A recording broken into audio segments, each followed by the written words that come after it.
Ops, ops, ops. Magluto de tagbiko mga kasando ug mao ni ang unang proseso mga kasando atong gikumutan ang lubi mga kasando hantod mo gawas ang gata. Ang ikaduha mga kasando mao na ni nagsugod na ta.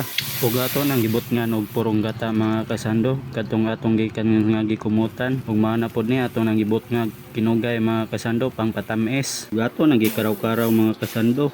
Hantod na makita na nato na sticky na siya mga kasando o ato nang ilunod ang atong lutong pilit mga kasando. Ato nang gimikos-mikos ug sugod mga kasando gihalo-halo hantod gyud mga sticky mga kasando. Mao ning mao poy makadako ni sa atong bukton mga kasando kay magsigir man tag halo-halo ani na mga kasando hantod mga sticky pag maayo nga makita na gyud ang resulta nga biko na gyud siya ba na makita ni mga sticky na kayo. Ug kani nga pormaha mga kasando okay na ni siya. Mao nang paghaonon na nato kay luto na o maura na mga kasando. Daghang kayong salamat sa inyong pagtan-aw ug daghang salamat sa inyong suporta mga kasando.